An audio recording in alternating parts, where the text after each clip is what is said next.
What's going on, Low Gang? Welcome back to another absolutely bonkers vid. Today we're doing some woodworking. A little off-brand, I bet you didn't see it coming, but I think Dory's interior needs some love. We've been doing a lot of exterior stuff. Obviously, we did the M3 bumper. She's on coilovers. I just refreshed all of the black trim on the car, so she's looking like $1,000,000. But today, I want to give the interior some love with a project I've been thinking about for a little while. I've been wanting to do this for a bit. Okay, check it out. Oh, Jesus. Sorry, Dory.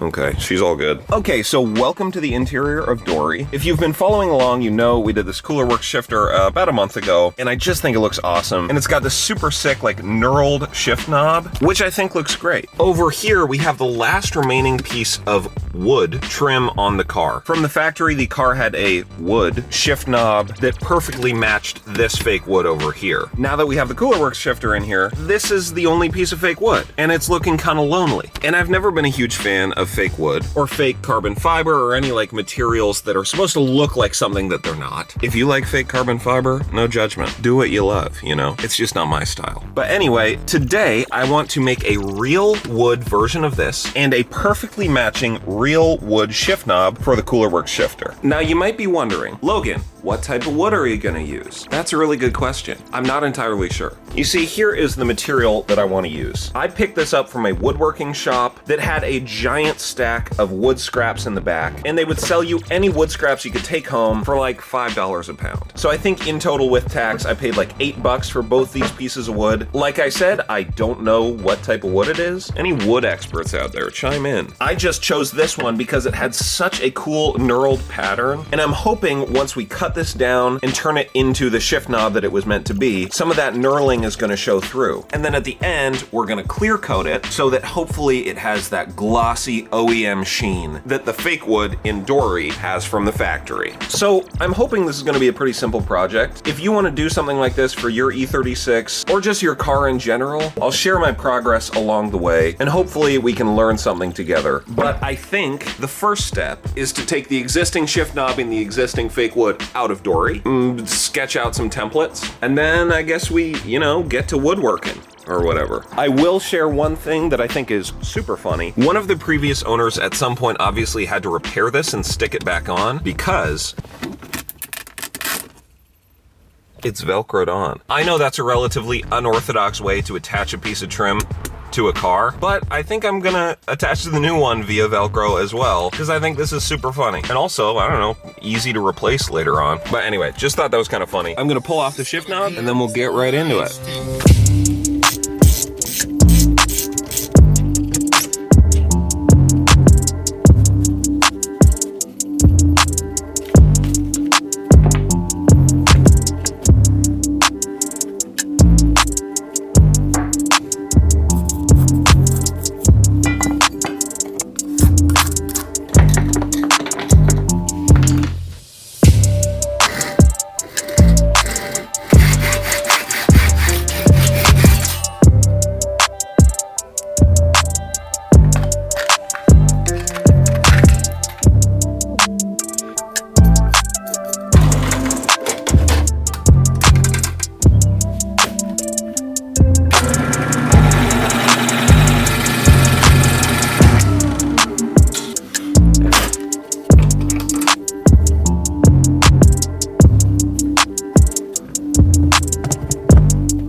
Oh my God.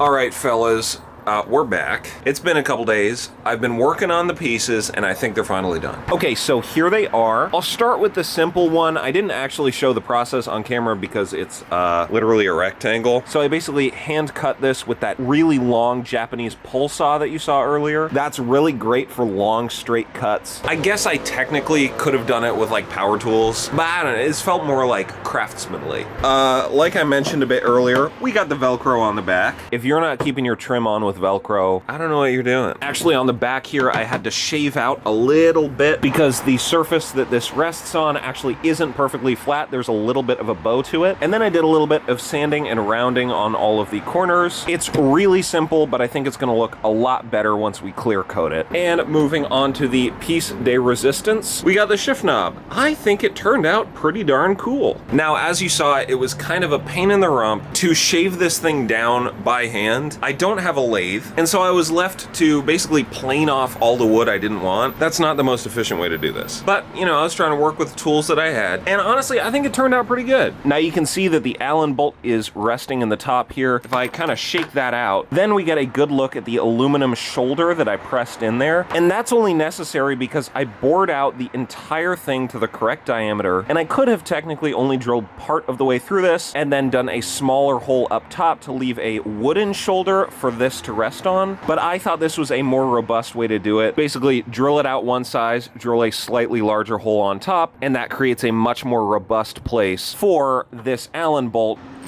to rest. When I tighten this thing down on the actual shifter, it's like really solid. Way more solid than I was expecting. So I'm happy with this system. It's doing its job well. Okay, so as happy as I am with these pieces, this beautiful wood grain, I mean, literally the entire reason we bought this wood in the first place, it's just not popping.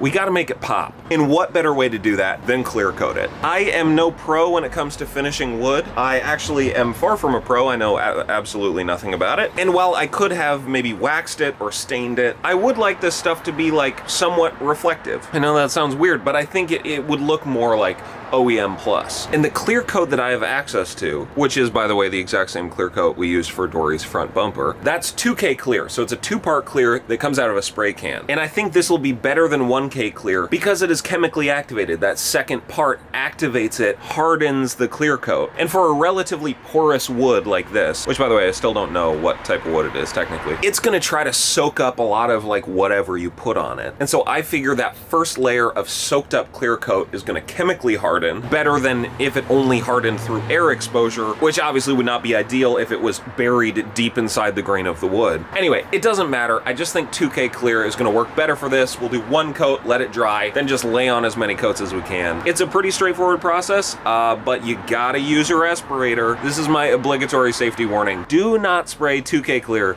without a legit respirator. It will harden in your lungs. I don't want that to happen, not on my watch. So anyway, I'm doing it outside, well-ventilated area, full respirator. I'm hoping this is gonna make the wood grain pop a little more, give it kind of a professional sheen. And then once it's all done, I'm gonna mount it back on the car and we'll see how it went. Okay, I'm gonna stop talking. Let's clear coat these puppies.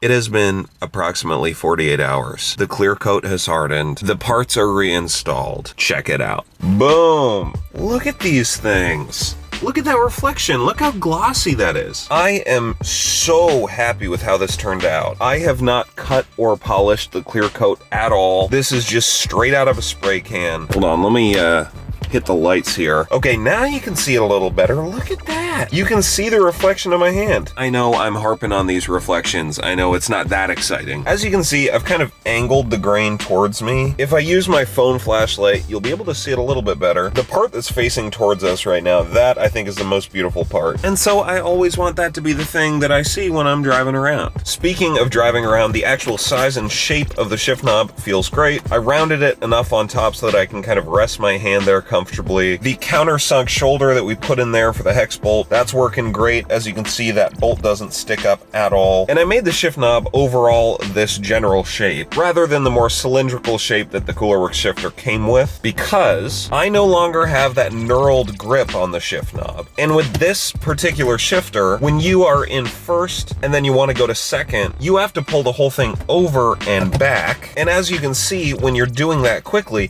you're putting a lot of kind of diagonal pressure here, and you can very easily lose grip with your fingies. So my solution is shaping it kind of like a pine cone. And that way, when I'm in first and I pull it over and back to go into second gear, I'm pulling up on the bottom of that pine cone, so I just have a little more grip. Anyway, that's my, like, harebrained philosophy behind shaping it the way I did. It's super comfortable, and with the clear coat on it, it kind of feels like the stock shift knob, which was that super glossy fake wood material. So, you know, overall, I'm really happy with it. After this, we got a couple big Dory projects going on. We got a little bit of mechanical, we got a little bit of aesthetic, we got, you know, a little bit of everything with Dory. So if you want to see the build continue, hit that subscribe button. Okay, that's it for today's video. If you liked the video, make sure to like the video. If you really like the video, make sure to subscribe, because I make a new video every single week. Thank you so much for spending your time watching this video, and I will see you next time. Peace!